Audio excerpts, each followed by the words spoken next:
બોમ્બથી ઉડાવી દેવાની ધમકી મળી છે. ગુજરાત હાઈકોર્ટ સહિત વિવિધ લોઅર કોર્ટને બોમ્બથી ઉડાવી દેવાની ધમકી મળી છે.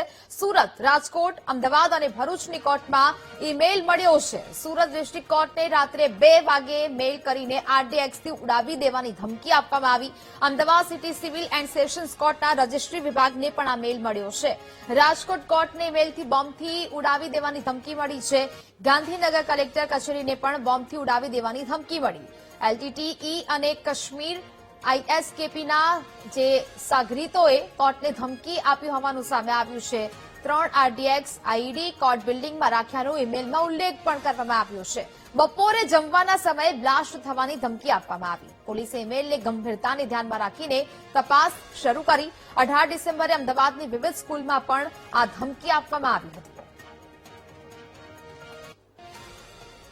તો સ્કૂલોને બોમ્બથી ઉડાવી દેવાની ધમકી બાદ હવે રાજ્યની 5 કોર્ટને બોમ્બથી ઉડાવી દેવાની ધમકી આપવામાં આવી છે અને જેને લઈને હવે તપાસ છે તે હાથ ધરવામાં આવી છે. બપોરના સમયે વિસ્ફોટ થવાનો જે ઈમેલ છે તે આ કોર્ટોને આપવામાં આવ્યો છે.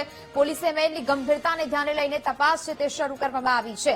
અમદાવાદ સિટી સિવિલ કોર્ટને પણ આ પ્રકારની ધમકી ભર્યો મેલ મળ્યો છે. સાથે સુરત ડિસ્ટ્રિક્ટ કોર્ટને પણ આ મેલ મળ્યો છે અને બોમ્બથી ઉડાવી દેવાની ધમકી આપવામાં આવી છે. રાજકોટ કોર્ટને પણ મેલ કરવામાં આવ્યો છે.